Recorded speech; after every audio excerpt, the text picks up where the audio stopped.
Good morning, Gretchen Ho. We're coming to you this Tuesday, the 19th day of August, bringing you Morning Matters because your mornings matter. Let's get to the stories that matter today. The House Appropriations Panel opens deliberations on the proposed 2026 national budget with Speaker Martin Romualdez vowing transparency.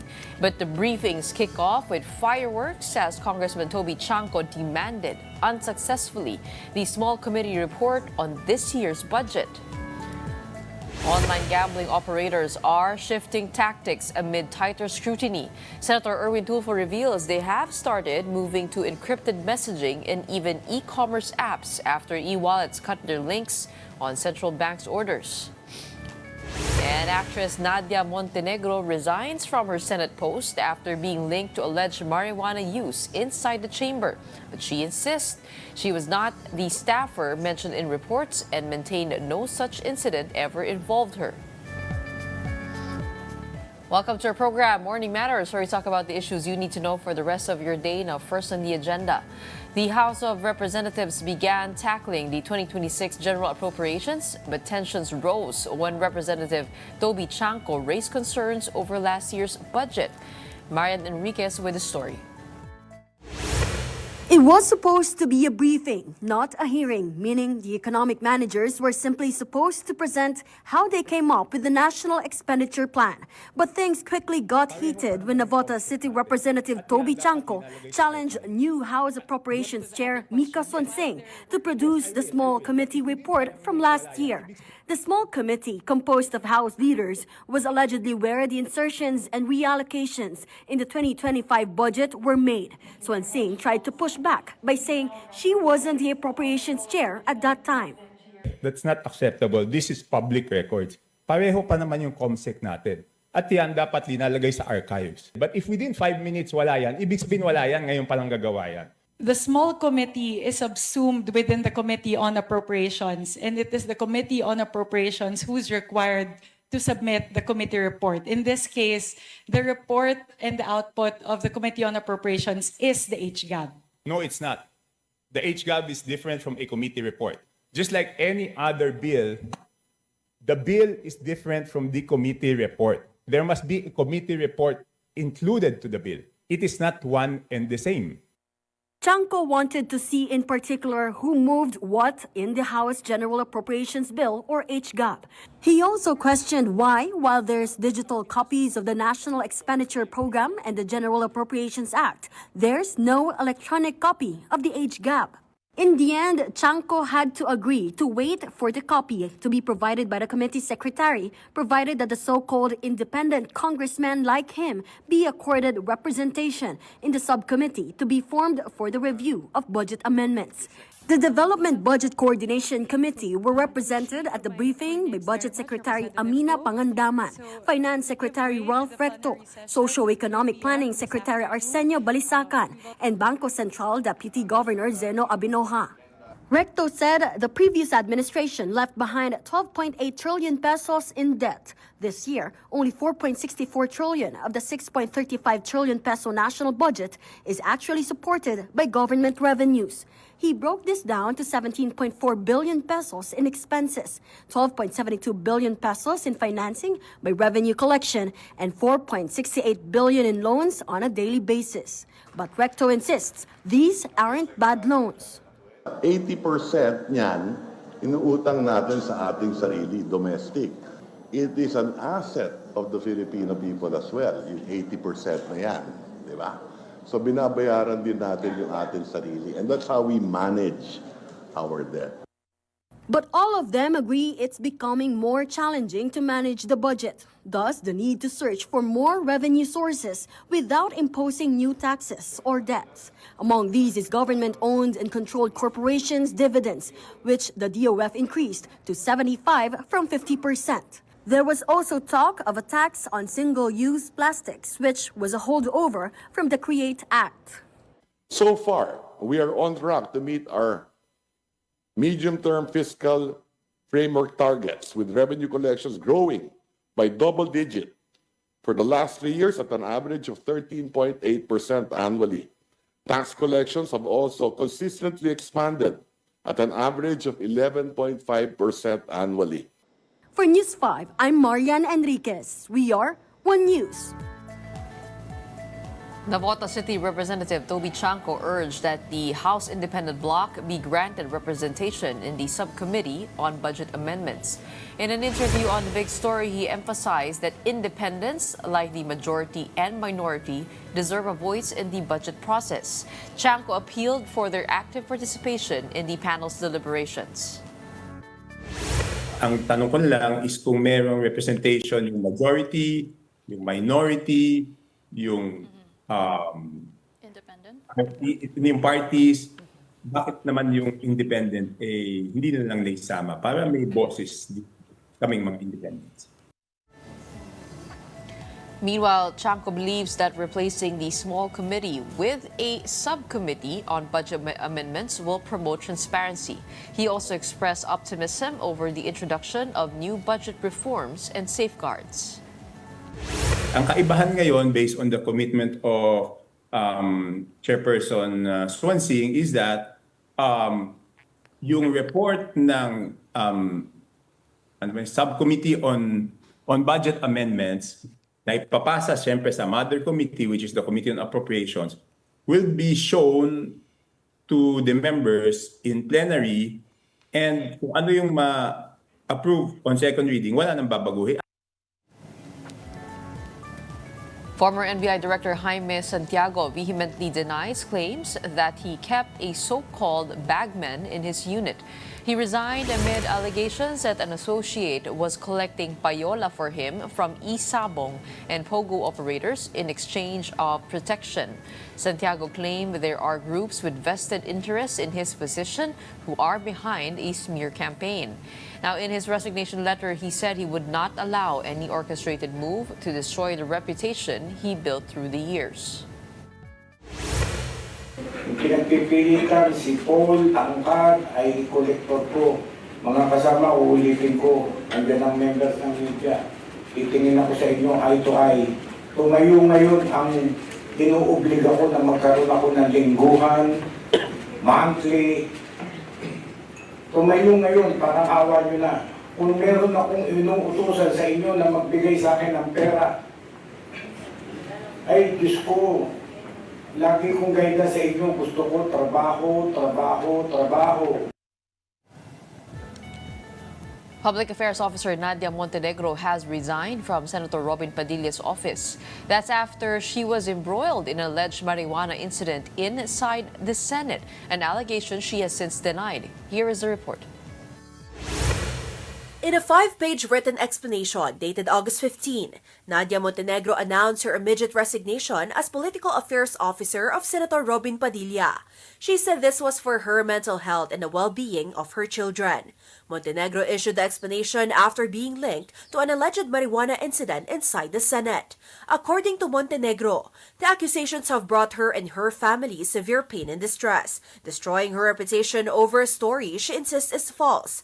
Montenegro strongly denied being the staff member allegedly found inside the Senate restroom where marijuana was supposedly smelled.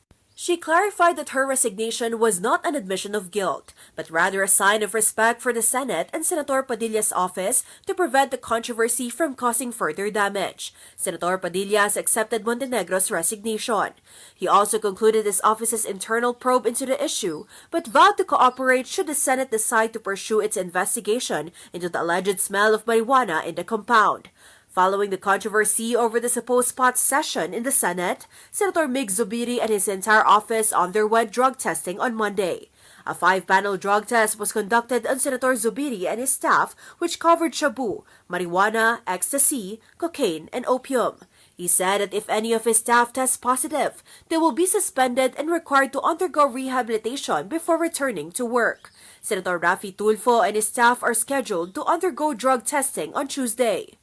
Sibak, no ifs, no buts, no exception. Kahit na sino pa yung pag nag-positive, tanggal. Bakit pa suspend the hub? Tanggalin na lang.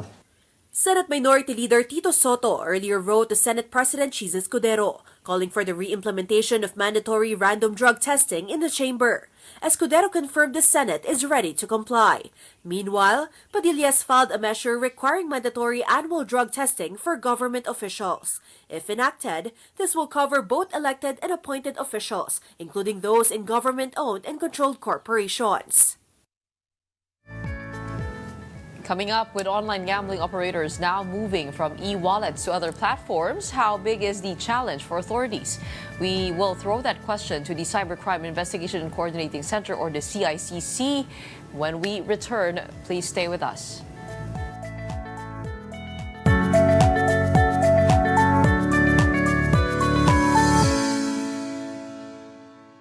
Good morning, Gretchen Ho. Here at Morning Matters, we talk about the most pressing issues and give you the context behind the headlines.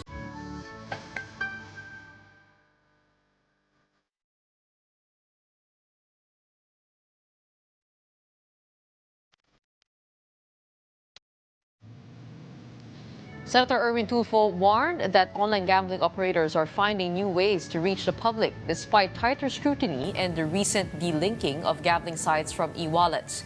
He said many have started migrating to encrypted messaging and e-commerce platforms. Tulfo vowed to work with the private sector to develop a holistic approach to the issue. He also noted that there are now nearly 12,000 illegal gambling sites nationwide.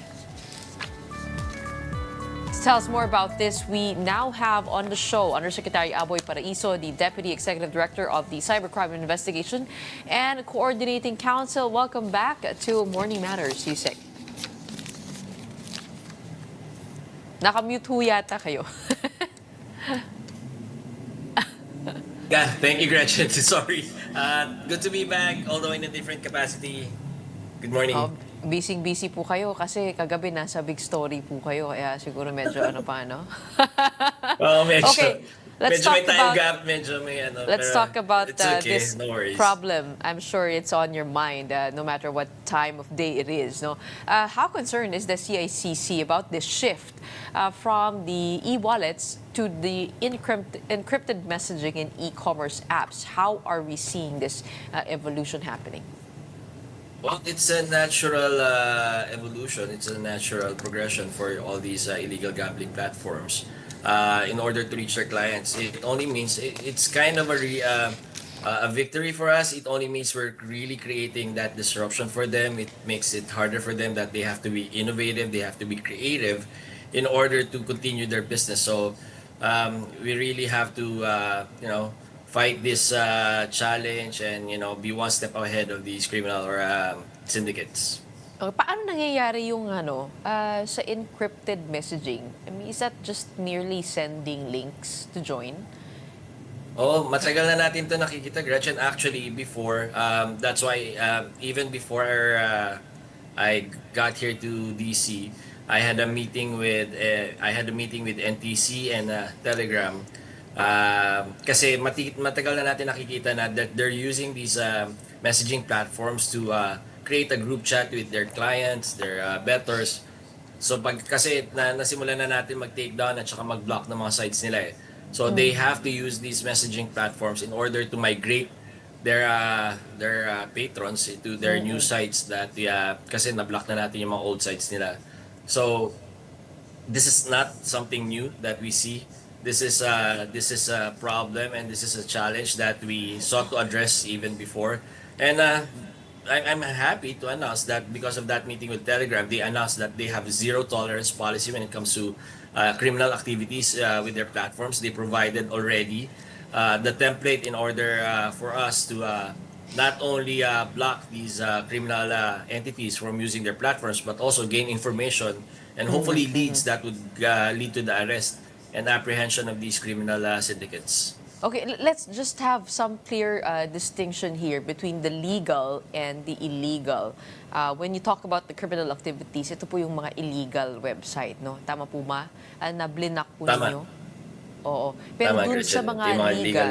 with those without licenses. Oo. Pero puntahan muna natin itong legal kasi sila yung naapektuhan nitong delinking from the e-wallets. Paano naman sila nag-transition now Well, So go ahead, go ahead. go ahead. No, I think naman ang nawala lang naman doon sa mga delinking doon sa e-wallets is nawala yung mga advertising doon sa mga e-wallet platforms eh. It makes it so accessible for our kababayans really to gain access to whether it's legal or illegal doon sa mga e-wallets nila. So ang tinanggal lang naman yung advertising at saka yung easy access from e-wallet platforms to the gaming sites. But again, it's not especially with the legal sites, it's not prohibited that these gaming or these e-wallet platforms are prohibited from servicing these institutions naman. So the DICT is primarily concerned with the crackdown on illegal gambling operators. Yeah, unless there's a law that totally bans Okay, these all right. Okay, yung just to be mga, clear, no, para lahat ng gambling pinag-uusapan altogether. natin dun sa illegal. Okay, Senator Tulfo has mentioned that there are now nearly 12,000 illegal gambling sites nationwide, and about that you have taken down about 8,901. How did we get to this number? Paano kaya natin na monitor yung exact number na ito? Parang mali yung number. Nasa 10,000 na tayo ngayon. Nasa 10,000 sites na tayo ngayon. So, this is born out of a lot of things. Yung coordination natin with the regulators, PAGCOR, PCSO, our law enforcement partners, yung PNP and the NBI. And now because of the heightened and the new direction of CICT and a heightened response to this criminal menace, which is illegal gambling, talagang sinama natin to doon sa threat monitoring center natin. So, I think talaga on a daily basis, we get around 15 to 20 sites a day. So, imagine with our current tools right now, yun yung nakukuha natin. Imagine if we have the right tools in place to automate our search and detection of these criminal sites, mas marami pa siguro yung number na yan. Okay, bakit ganun kadami?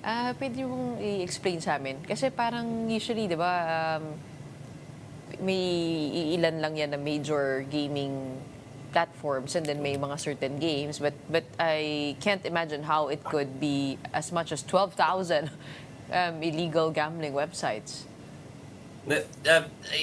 Whether it's illegal or legal, makikita din natin doon sa mga legal sites yan eh. One company would always have a branch of, parang nagbabranch out sila.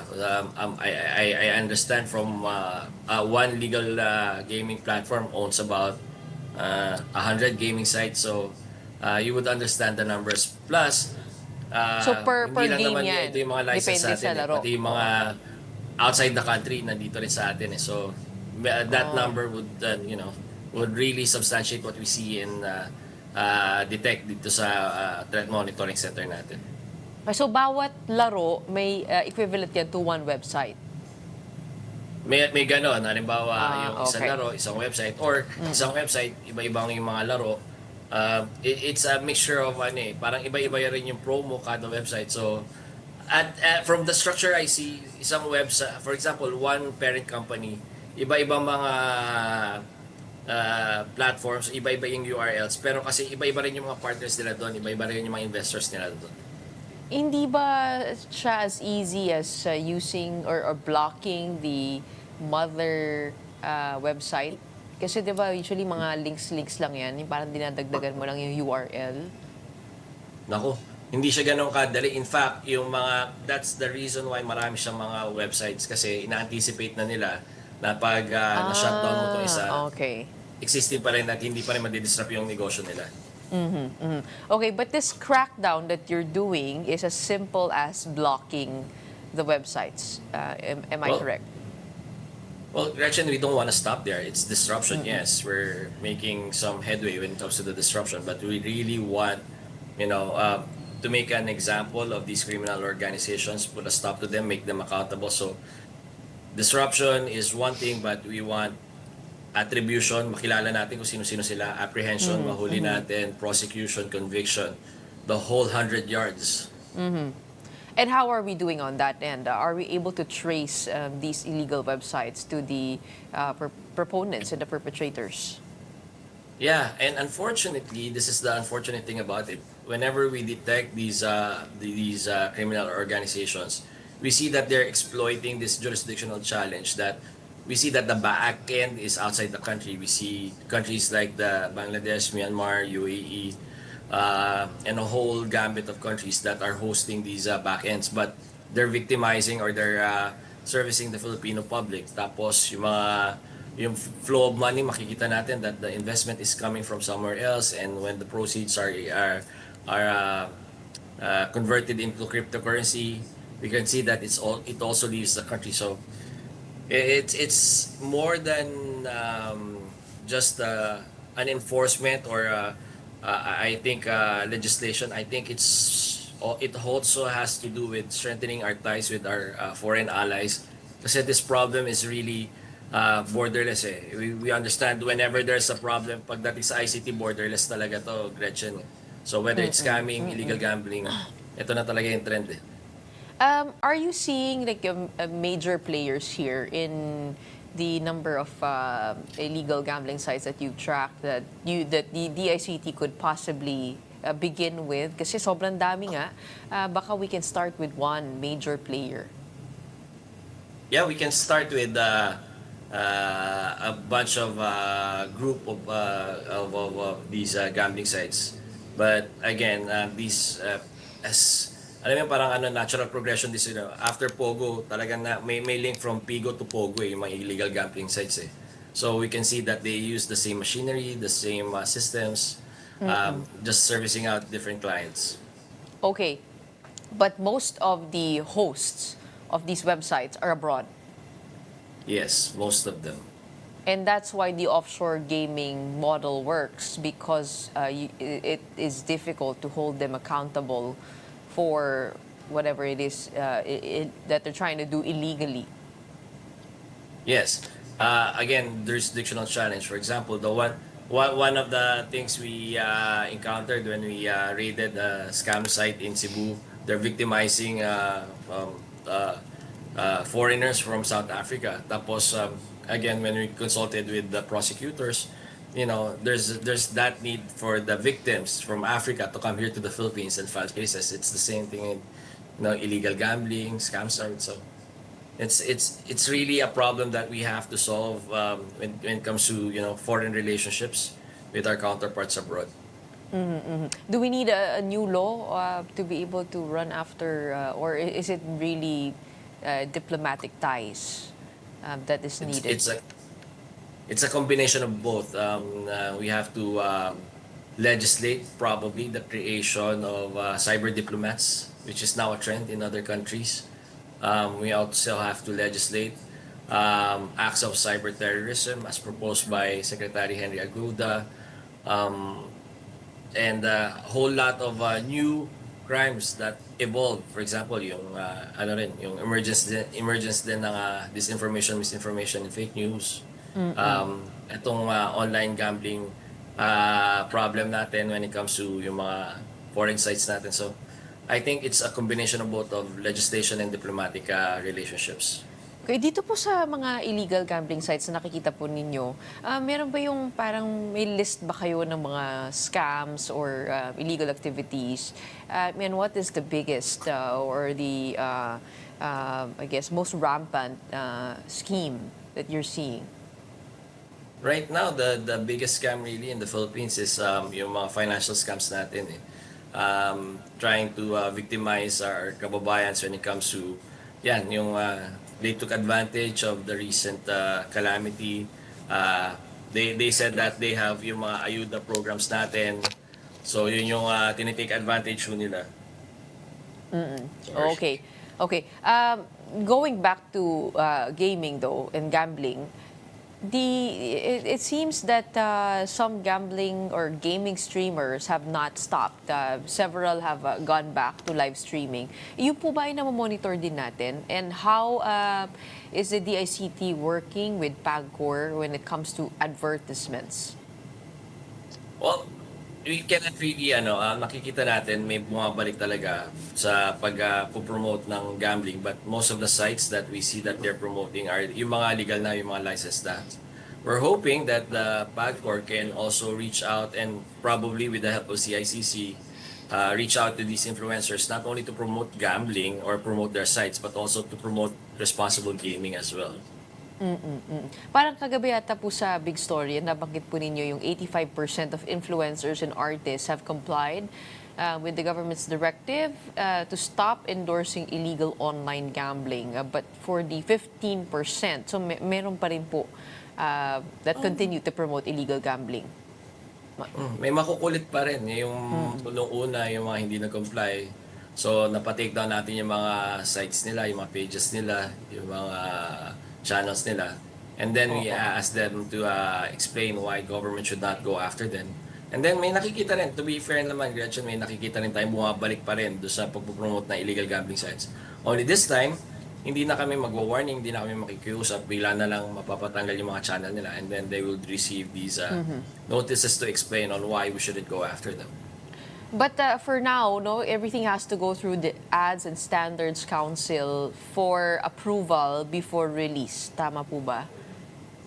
Yeah, So, that's one of the avenues we are exploring, that we use the ads board really to control these advertisers when it comes to promoting illegal gaming platforms. Yeah, maybe siguro even gaming kasi nakita natin nung si Chairman Altenco nag-order ng takedown ng billboards, he did not distinguish between illegal and legal. Okay. As a final note, what is your piece of advice to parents who want to protect their children from all of this?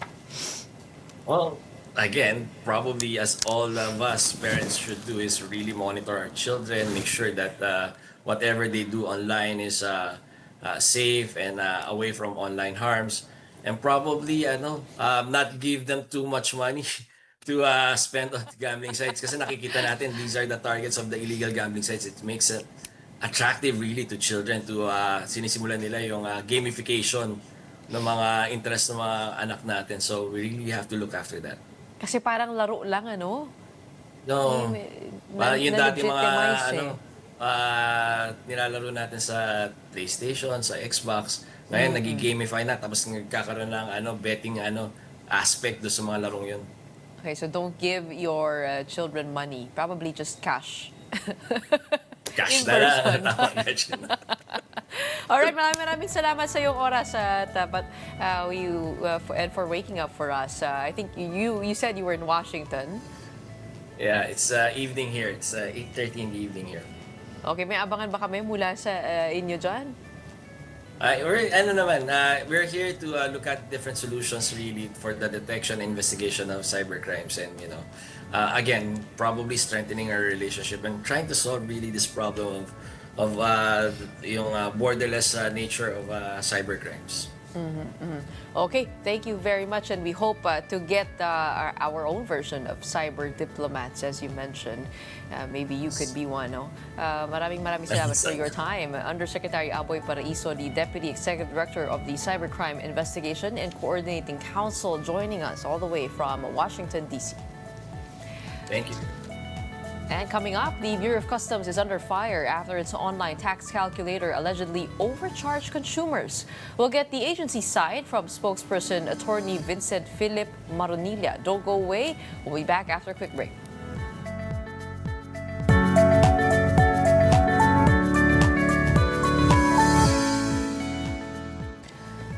Welcome back. You're still with us here on Morning Matters on One News. Customs Chief Ariel Nepomuceno has apologized after actress Bella Padilla exposed discrepancies in the agency's online duty and tax calculator.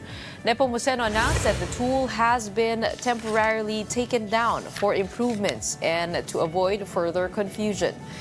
Padilla earlier revealed she was charged 4,600 pesos in taxes for an online purchase worth 11,000. Now, despite this, the calculator estimated only 1,650 pesos. Nepomuceno admitted the calculator only provided estimates and did not reflect all legal charges under the Customs Modernization and Tariff Act. He assured the public that the upgraded version will offer a clearer, more accurate breakdown of duties and taxes. Let's talk about that story with Customs Assistant Commissioner and Spokesperson Attorney Vincent Philip Marunilla. Thank you so much for joining us today. Welcome to Morning Matters.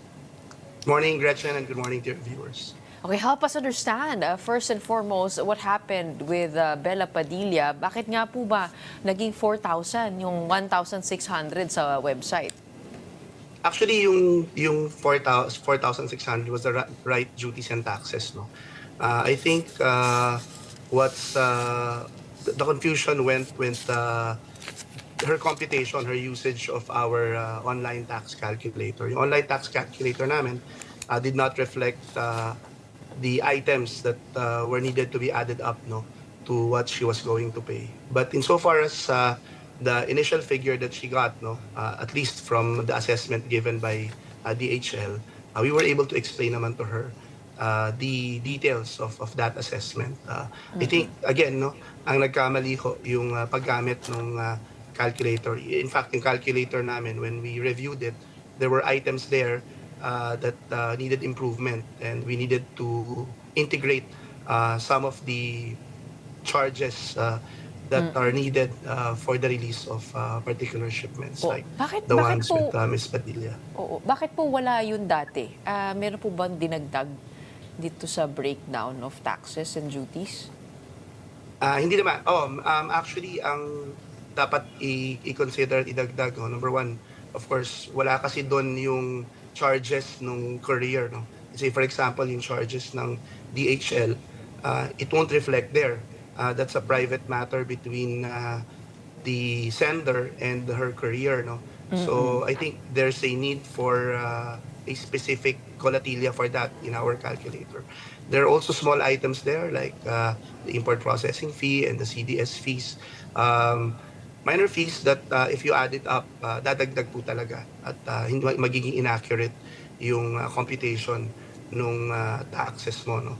What it will only reflect is, of course, your basic duties, no? The duty rate that is applied to you, and of course yung declared value mo, no? In fact, yung sinasabi ni Ms. Padilla na 1,000 something, yun po yung talaga namang customs duty na lalabas dun sa calculator. But if you add the value added tax, then it goes up to about 4,000 plus. Okay, so yung ngayon sa website, ang nakalagay lang po itong declared value and basic duties.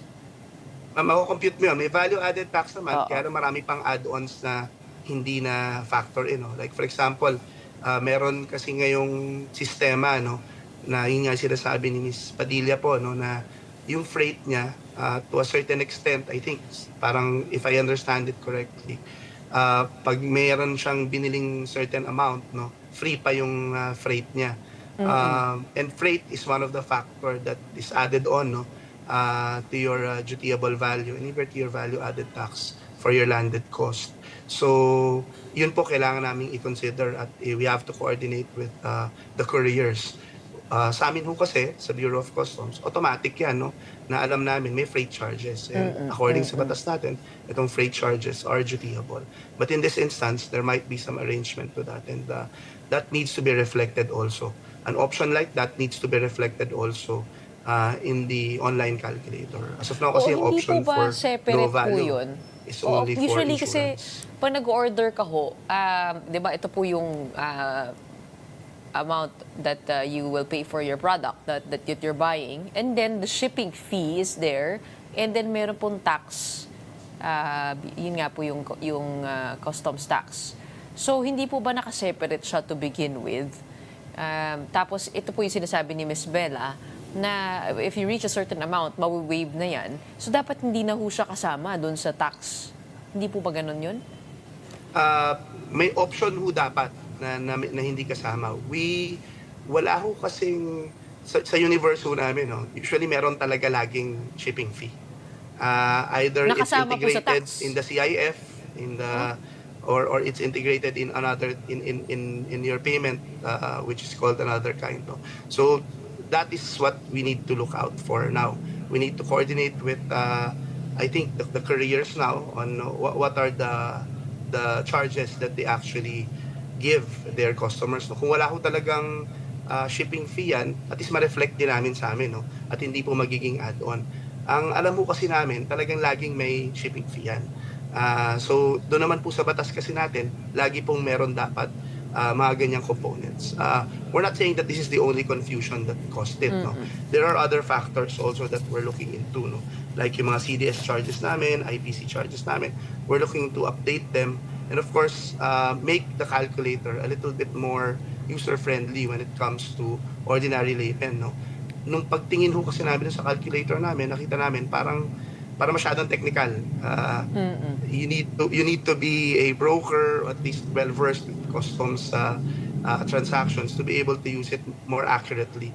And that's not good for us because the goal of the online calculator, it is to make it more transparent to the public yung transactions sa amin. No? Ang goal po niyan, para pag bumili yung common na tao, yung common na tao might use that particular calculator po para po ma-estimate niya kagad kung magkano yung magiging duties and taxes niya to help our countrymen decide whether to purchase that particular item or not due to its tax consequences. And this tax calculator is a website that is separate from the estimate of the e-commerce platform. Tama po ba? Yes. That's that. Yung tax calculator namin nasa website namin. Kasi yung e-commerce platform, usually meron niyang estimate di po ba? Na parang idadagdag po ninyo when you buy. Okay, just to help our viewers understand what taxes they are paying for, can we break that down? Because nabanggit niyo po, no, CDS, IBC, ano po yung mga yun? No? Pwede ba nating isa-isahin para lang din po malinaw? Opo, so bali ang mangyayari po, no, I hope and this is very technical, but for the understanding of everybody, ang nangyayari sa batas po natin, ang basis ng taxes nyo ay kung magkano po ang bili nyo doon sa isang bagay. So anything above 10,000 pesos, dutiable na po yan. Ibig sabihin may tax po yan. 10,000 pesos at pababa po, wala pong duties yan. Yun po tinatawag nating de minimis threshold. So pag bumili po kayo ng anything above 10,000, automatic po magbabayad kayo ng buwis. At kung ano man po yung value na yon, plus yung other charges nyo, like for example sa batas, yung bank charges nyo, i-add po yun and that would constitute your what you call your dutiable value. Tapos i-multiply po yun sa duty rate. Ang duty rate po natin, depende po sa item at yung country of origin. Let's say it ranges from about 0 to 35%. Depende sa item nga po at depende sa country of origin nyo. No? So let's say for example, ang dutiable rate ng item nyo is 10%. So kung magkano po yung value ng item nyo, plus yung added charges po sa ilalim ng batas natin, let's say for example, if we have bank charges, then that's add-on. So pag i-add nyo po yun po yung dutiable value times 10%, yun po yung customs duty nyo. So yun po yung first part ng inyong tax, customs duty. Meron pa po kayong babayaran na value-added tax, which is 12%. And in that value-added tax, naka-base po yun sa tinatawag nating landed cost. So it's not based on your dutiable value, that's based on your landed cost. Ano po ba yung landed cost? So meron na po kayong dutiable value, mag-a-add po kayo pa ng arrastre charges, brokerage fee, wharfage due, and of course your documentary stamp, and your import processing fee. And when that is all added up, you get your what you call your landed cost. And the landed cost added on, dun po naman kinukuha yung 12% VAT. So you add now the duty na kaninang kinumpute natin, plus yung 12% nyo po dun sa landed cost, then you get the entire amount that you're going to pay. Malaki po. Well, ang problema lang mo namin, syempre, these are obligations under our laws, no? And the Bureau of Customs only implements them. Okay, And that's why we want to go ahead. be more transparent about it by giving our countrymen a tool, no, to aid them in their decision making, and help them compute to an estimate, to the nearest estimate at least, no, based on the information that they have, kung magkano po yung more or less babayaran nilang duties and taxes through sana dito sa aming online calculator. Na nakalagay po yung mga nabanggit po ninyo na itemized, Opo. no? Para malinaw kung ano yung mga dagdag. Okay. Ano ba itatanong ko? Yung sa mga ano, when it comes to the duty rate, are there countries that that we have a treaty with that is exempted from these taxes? These are not, they're not exempted, but they're zero rated, ma'am. We call them zero rated. Therefore, zero po yung duties at wala talagang babayaran. Magkaiba po kasi yung exempted sa zero rated, no? So, zero rated po sila. Ma'am, there's also a tool for that, no? And I think medyo mas simple yun. They can go to the Tariff Commission website. Meron po tinatawag na tariff finder doon. Nandun din po yung mga different trade agreements natin. They can choose, click it there, and then they'll be given the tariff rate for each item. So ang mangyayari po dyan, yung tinatawag po nating MFN or yung most favored nation na rate, yun po yung yun po yung rate dun sa lahat ng bansa na ina-assume natin na wala tayong free trade agreement. Now, for other countries that we have free trade agreement with, meron po dong box that they can tick. So if that free trade agreement is applicable to their item, they can tick that box at lalabas po doon kung ano yung preferential rate na pwedeng gamitin sa item nila when it comes to their And duty is that rate. applied to this tax calculator, to the duty rate? We can link that, ma'am. That's what we Oo. want to also put there, no. Link the tariff finder to the tax calculator. Ililink that, nyo lang po. Pero hindi po siya, yung duty rate will be standardized. Hindi No, siya it's not applied pa. standardized, ma'am. There's a ang nangyayari, ma'am, if you look at the tax calculator, you need to input the tapos there's a little bit of a drop down menu for the duty rates, no. You'll have to choose which particular country and which particular Item. transactions, item that's there. So yun po, may mga ganun kaming dapat improvements there, no. Again, we need to update some of that because there are now newly entered into bilateral trade agreements that we need to include there also. Yeah, and of course, the tariffs, the new tariffs of the United States, right? Yeah, the zero tariff. Okay, but the other, pero pagka-import naman, zero tariff tayo sa kanila, tama na? Tapos Ngayon lang, pagkabaliktad to ma'am. export, oo. So they're zero rated with us. There will be because of the recent agreement entered correct. into by the president. Okay. There's a trade agreement there, and it will define the application of the zero-rated tariff rate. No, but again, I think our economic managers and the tariff commission, who determines the tariff rates, will have to give us that list, whether or not it is a full zero or there are, of course, items there, no? Hindi naman po yata lahat ibinigay na zero. There are highly sensitive lists, meaning there are items na pinangangalagaan din natin because there are local industries here na mukhang naman pong hindi binigay ng ating Pangulo na, of course, will be included also there. Okay, so if it's zero rated, people will just have to pay for the import processing fee and documentary stamp tax, ganun na lang po, Yes, yun na lang po ang babayaran. Yes, ma'am. Which Yes, is ma'am. And of course, reflected the on the landed value-added cost. tax. And the value-added tax. Okay. So ano po yung mga bansang yun? para pag nag-shopping po kami. ano yung mga zero-rated na Pinakamaraming mga zero-rated country? tayo, ma'am, is of course China. Meron tayong ASEAN-China Free Trade Area. So, ACFTA, they might want to look into that. We have a free trade agreement also with Korea under the ASEAN-Korea Free Trade Area. We have one with Australia and New Zealand. We have one with India. We have one with Japan. Yun po. And of course, we have a bilateral agreement with the EFTA states, no? Yung European Free Trade Area states, Switzerland, Liechtenstein. So apat po na bansa yan. And of course, we have a bilateral agreement with Japan also. So yung PGEPA po, o yung GPEPA na tinatawag, meron din po nun. So there are items there that are zero rated already. But I think the most complete list, at least upon perusal, is of course the one that we have with China. Okay. And that explains why we can buy so cheap from China. Thank you so much for enlightening us over the incident. We hope to see that tax calculator very soon. What are your timelines for the release of the new one? We're giving our Management Information Systems Technology Group 30 days to be able to complete the upgrade of the tax calculator. That includes testing already, and of course, maybe a beta version first, no? So that we'd be able to get feedback from the public before we release the full version of the tax calculator.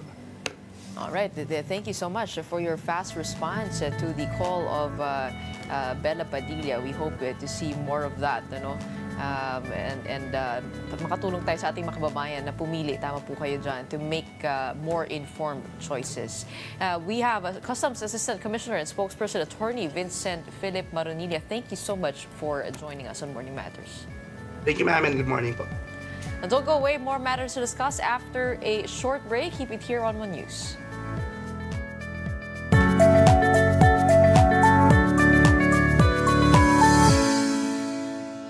Welcome back. You're still watching Morning Matters here on One News. Former presidential spokesperson Harry Roque stressed that the recent altercation with other Duterte supporters in The Hague stemmed from personal differences, not over a few pieces of humba.